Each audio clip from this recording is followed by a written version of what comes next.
दिनै मेहेरगोनां बर'नि जारिमिनारि सान। बे मेहेरगोनां बर'नि जारिमिनारि सानजों लोब्बा लाखिनानै धेमाजि जिल्ला दुलाराय बर' फरायसा आफादा थांनाय HSLC एग्जाम 2023 मायथाइनि जि सेथि मासि आवग्रिनो हानाय गासै फरायसुला फरायसुलि दा जोंनि जिल्लानि सिङाव देग्लाय 127 फरायसुला फरायसुलिफोरा सेथि मासि आवग्रिनानै उथ्रिनो हादों आरो बिथांमोना खोब गोब्राब नाजानायनि गेजेरजों बे मासिखौ मोननो हादों। दा 127 जननि गेजेराव आरोबाव जों जिल्ला आफादा मिरु दुलाराय बर' फरायसा आफादा जेरै टप 10 बासिनानै कमल कुमार ब्रह्म देरहासार बान्था होयो, नाथाय जोङो धेमाजि जिल्ला दुलाराय बर' फरायसा आफादा बान्था बिमुं होनो हायाखैबाबो टप 10 फरायसुला फरायसुलिफोरखौ जोंबो आगोलनिफ्रायनो आगुनि दैदेनगिरिफ्राबो बरायबोबाय थादों आरो जोंबो आथिखालाव दिनै जोंनि जारिमिनारि जि बर' बिजों सान, बे बिजों सानजों लोब्बा लाखिनानै जोंनि जिल्लानि सिङाव 10 टप 10 फरायसुला फरायसुलिखौ जों बे मिंमां नोलोबारि गोजौ फरायसालियाव जोङो बरायदों। दा बेवहाय जोङो आलासि हिसाबै मिरु दुलाराय बर' फरायसा आफादनि लेङाइ सोलोंथाइ नेहाथारि रमिय बसुमतारी बिथांखौ जों मोननो हादों। जर'खा आलासि हिसाबै जोंनिनो सासे जिल्लानिफ्राय नेतृत्व होनाय मिरुखौ बड'सा ब्रह्म बिथांखौ मोननो हादों। बेवहाय लोगोसे सासे बड'लेण्ड इउनिभारसिटिनि सासे ससियेल सार्भिस मावथि फरायसा बेखौबो जों मोननो हादों। दा बेवहाय जोङो जोंनि फरायसुला फरायसुलिफोरखौ माबायदिहाय फरायलांनांगौ, माबायदिहाय जोङो आवगायलांनांगोन, सोलोंथाइ लानो थाङोबा जे गुन गोनां सोलोंथाइ लानांगौ, बेफोर गासैबोनि सोमोन्दै मिरु दुलाराय बर' फरायसानिफ्राय बाहागो लाफैनाय गाहाय आलासिया बुंथिगोन, बानबुंथाय लाखिगोन। दा बेबायदिहाय जोङो दुलाराय बर' फरायसा आफादनिल' नङा, गुबुन गुबुन बर'नि माहारियारि आफादफोरनि दैदेनगिरिफोर दङ। थुनलाइ आफादनि दैदेनगिरि, खौसेथि बर' सुबुं आफादनि दैदेनगिरि, आइजो अनसाय आफादनि दैदेनगिरि, आरोबाव बर' बिमा गौथुमनि दैदेनगिरि। दा बेवहाय गासैबो जोङो बेखौनो फोरमायनो सानगोन नोंथांमोननि गेजेरजों जे जोंनि फरायसुला फरायसुलिफोरखौ जों दिथा होनांगोन। बिमा बिफाफोराबो जोंनि फोरोंगुरु सार मिस मेडाम मोना बे समाव गोबां खस्थ' खालामनानै बिथांमोना फोरोंदों, सोलोंदों। बेनिखायनो दिनै फार्स्ट डिभिजननि अनजिमाया बारायगासिनो दङ। नाथाय जोङो समाज हिसाबै आरो जोङो दिथागिरि बिमा बिफा हिसाबै जोंनि जिखिनि मावनां हाबा बेखौ जों मावलांबाय थानांगोन। अब्ला जों माने हास्थायगोन जे जोंनि जि सोलोंथाइ, फरायसुला फरायसुलिफोरनि जि सोलोंथाइ बे दावखोगोन। आरो बेखौनो जों दिनै फोरमायगोन जे जोङो जोंनि फरायसुला फरायसुलिफोरखौबो जोङो बानजायनांगोन, मोजांनिफ्राय मोजांसिन गोसो होनो थाखाय, गोसो होनानै फरायनो थाखाय। दा बेखिनि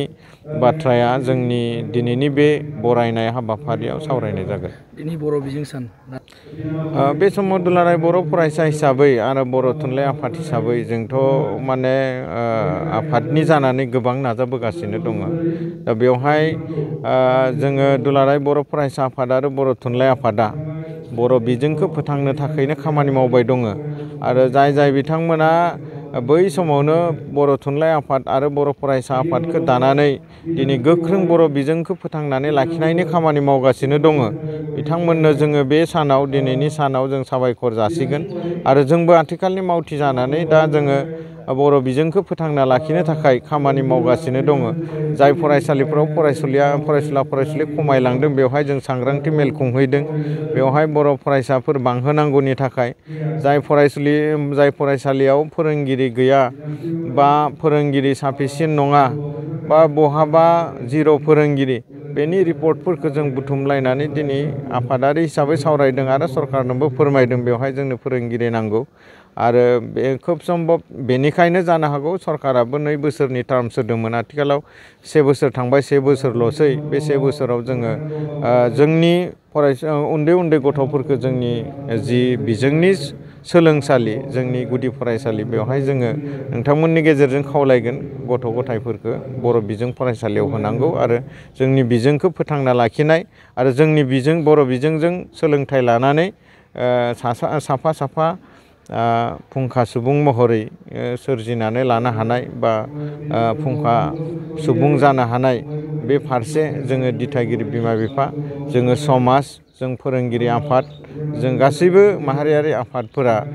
गोसो होलायना खामानि मावनांगोन आरो जोंनि उन्दै उन्दै फरायसुला फरायसुलिफोरखौ थुलुंगा होनांगोन अब्ला खोब सम्भब जोङो जोंनि बिजोंखौबो फोथांना लाखिनो हागोन आरो जोंनिफ्राय फुंखा सुबुं आरो बेबायदि गिदिर गोलाव सुबुं जोङो मोजां सुबुं जों मोननो हागोन बेवहाय आङो बेखौनो बुंगोन जे बर' बिजोंखौ जि समाव बिजों हिसाबै जों गनायथि मोनदों बेवहाय गोबांथार दैदेनगिरिफोरनि नाजानायाव बे बिजोंखौ जोङो मोननो हादों जेरै जों बुंनो हायो 1963 मायथाइनि दिनैनि बे सानाव 18 मेआव जोङो बे गनायथिखौ मोनदों आरो दिनै बे फैयै फैयै बर' बिजों फरायनानै जोंनि गेजेरनिफ्राय गोबांथार माने फुंखा सुबुं जों मोननोबो हाबाय दा बे समाव आङो नैबेखौबो बुंगोन सम माब्लाबा जोंनि खायसे मानसिफोरा ओरैबायदि बाथ्रा बुङो जेनेबा जेखौ माने बहुद खोन्थाखौनो मिथिया बायदि जोङो दिनै दुलाराय बर' फरायसा आफादा फोसावगासिनो दङ जोंनि बर' बिजोंखौ सोलोंथाइ लानानै जोंनि बर' बिजोंनि फरायसुला फरायसुलिफोरा गुन गोनां सोलोंथाइ लानायनि गेजेरजों बिसोरो सुबुं सम्पद महरै ओंखारबोगासिनो दङ बेखौ नाथाय समाल'सना खालामा नाथाय बर' बिजोङाव थैलांनोसो सानदों बा बेवहाय गथ' गथायफोर हगारला बे बाथ्राखौसो बांसिन फोसावनो सानो दा बेवहाय जों मालाबा बर' फरायसा आफाद हिसाबै बा बर'नि दैदेनगिरि हिसाबै मालाबा जोंबो नारभास जानो नागिरो नाथाय जोङो दुलाराय बर' फरायसा आफाद हिसाबै जोंनि जिल्लानि सिङाव जोंनि दख'रानि सिङाव एज ए हल बर' हारि हिसाबै बेसेबां जोंनि सोलोंथाइ लानाय गावनि बर' बिजोंजों सोलोंथाइ लानाय आरो गुन गोनां सोलोंथाइ लानानै गावनि जिउनि राहा लामा दानो हानाय फरायसुला फरायसुलि ओंखारो जों बेखौ फोसावबायानो थायो दा बेवहाय दुलाराय बर' फरायसा आफाद एबा मिरु आफादाबो जोङो माब्लाबा जोङो मिथिनो हायो नुनो हायो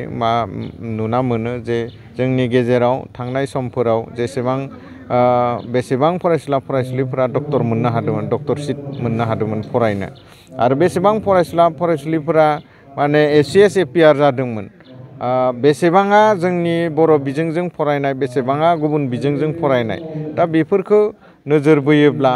बा बेफोरखौ नोजोर बोनानै बुङोब्ला मोजां जायो होननानै जों सानो दा आंनि मिथिनायाव गुबुन बिजोङाव फोरोंनाय बर' बिमा बिफा बा बर' फरायसुला फरायसुलियाबो खोब दंसै होननानै आं सानाखै नाथाय बेखौनो जोङो ससियेल मिडियायाव गोबां जुदि शेयार खालामनानै होयोबा गोबां बुंनानै होयोबा बेखौनो बिराद होननानैबो जों माब्लाबा सानफ्लाङो दा जियानो जायाथों मानो दिनै दुलाराय बर' फरायसा आफादनि दैदेनगिरि जानानै नोंथांमोननि गेजेरजों बेखौनो खावलायगोन जोंनि गोदानै ओंखारबोनाय गथ' गथायफोरखौ फरायसुला फरायसुलिफोरखौ उन्दै फरायसुला फरायसुलिफोरखौ